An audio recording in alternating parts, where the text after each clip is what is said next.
Hello, this is Grant Swartzwelder with OTA Environmental Solutions, and welcome again to our Oilfield Strong webinar series. Very happy to have Ryan Ullman, who is Vice President of Government Relations for IPAA. He has been up on the Hill for 20 plus years, really understands what's going on, and quite frankly, has been a very busy boy over the last week or two. It's in preparation for this, Ryan, I looked at y'all's press releases, and there's a lot more positive press releases in the last week than I've seen in about 4 years.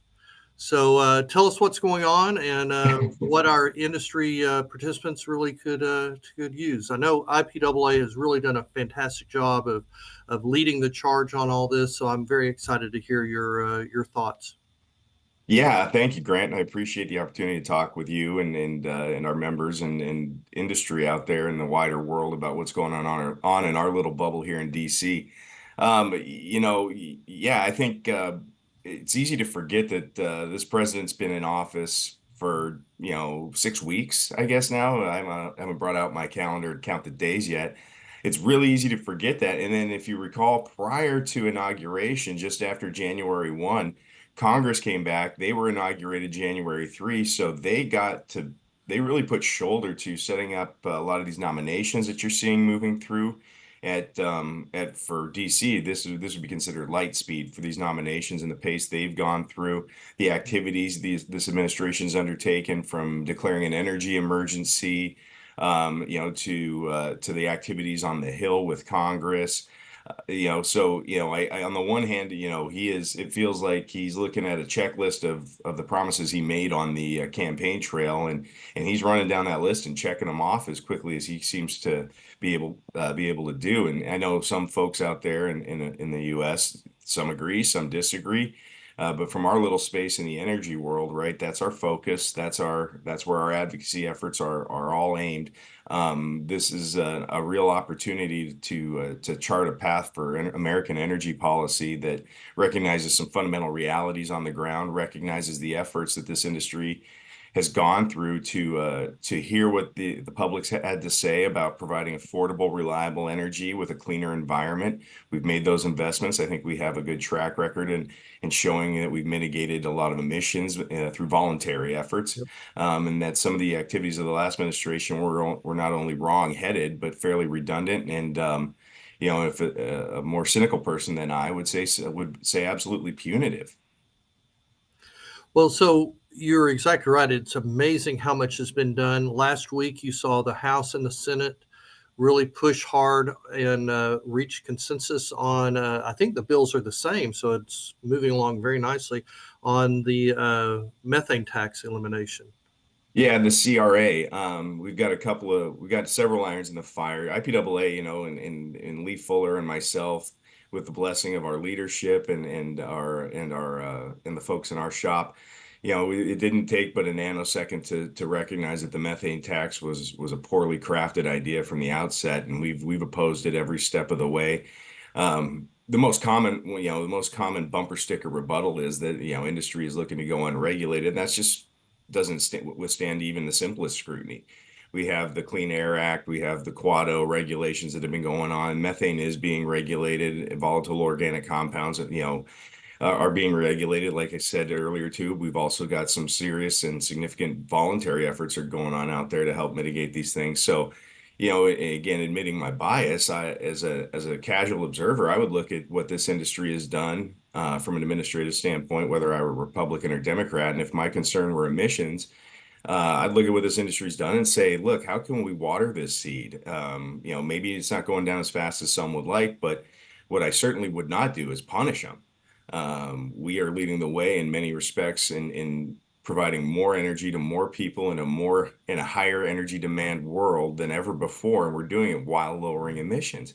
So when we saw the opportunity following the election, with the Republicans taking the House, Senate, and White House, although the House is very tight margins, we could touch on that in a little bit, but the first effort out of the gate was to pass the CRA on the waste emissions charge, and we got that accomplished last week. We're still waiting to hear from the Hill on when the president will sign that, And certainly once we get that information, we're going to share it widely, but we're fairly proud of it.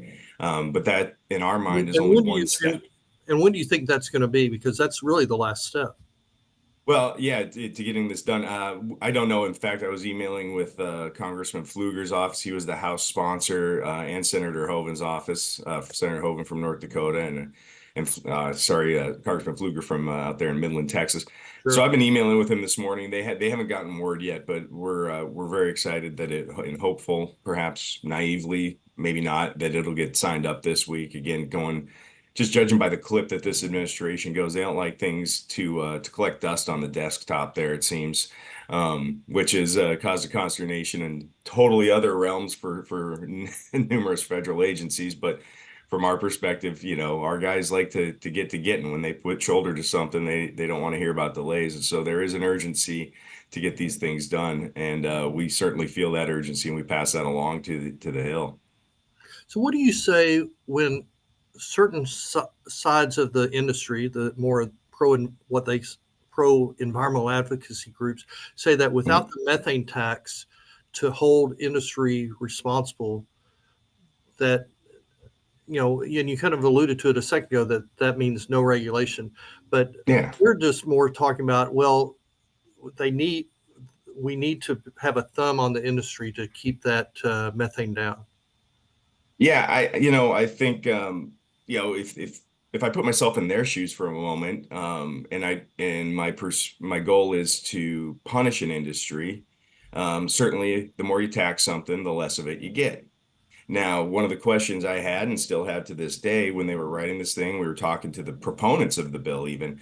My question for them would be, again, where's the data that shows that this is going to do what you think it's going to do without shutting in wells?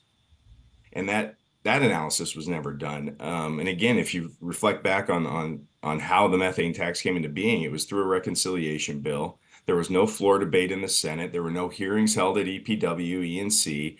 It was literally crafted by, in the back room, by a select few of policymakers. And again, that's not uncommon in this town. But for something as dramatic and drastic as this, and again, I admit my bias for our industry, I don't think we've really seen anything like it in my 20 years of doing this. And again, hearing from our members regularly, the threat is real. Um, they're not taking this lightly. This isn't something small. They're not being hyperbolic.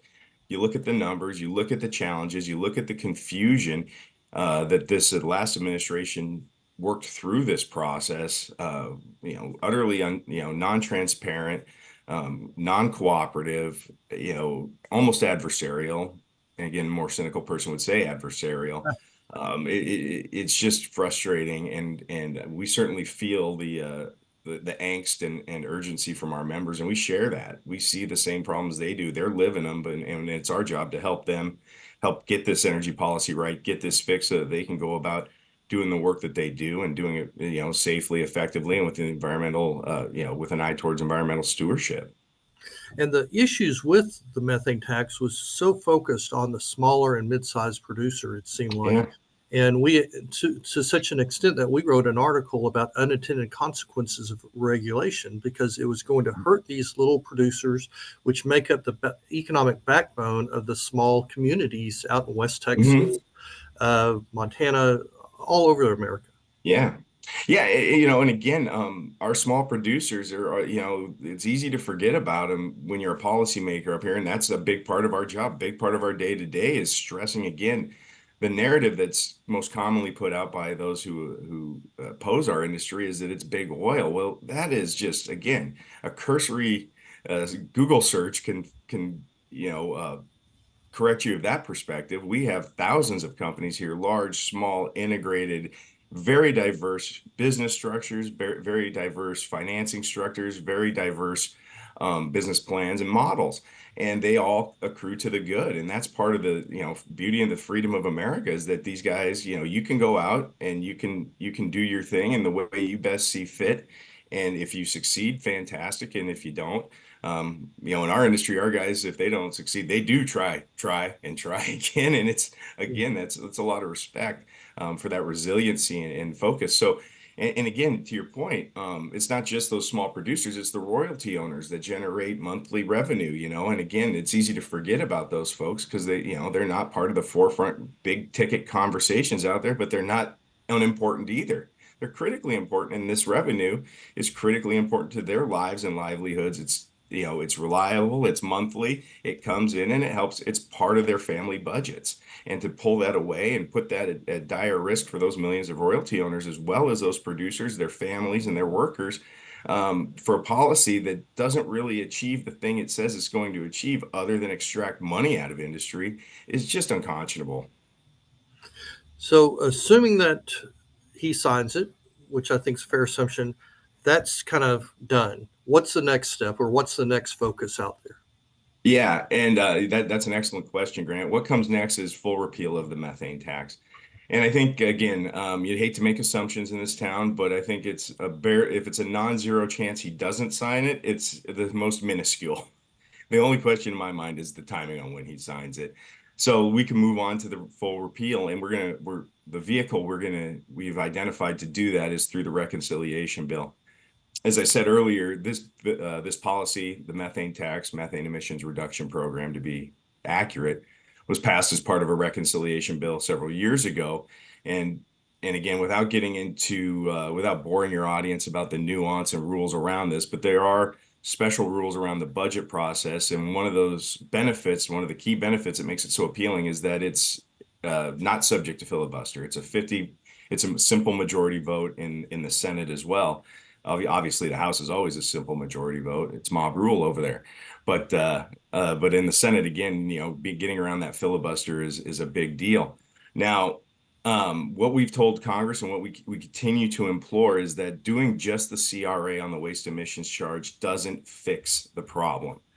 It absolutely buys us some time while this reconciliation budget resolution process plays out throughout the next several months, but it does not solve the problem. And we don't want policymakers thinking that it solves the problem, because fundamentally, with the methane emissions reduction program, it put into statute that very clearly, very plain language, that methane is to be regulated and is to be charged at these rates at these times over these years.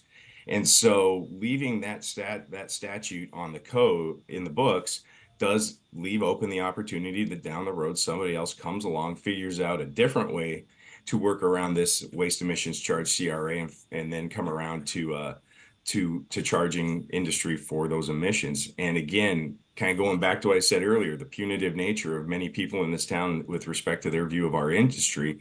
I don't think we can anticipate anybody who would want to go forward and charge this industry for those emissions would be real keen on working with anybody within industry on a new waste emissions charge structure that would be workable and beneficial to all parties.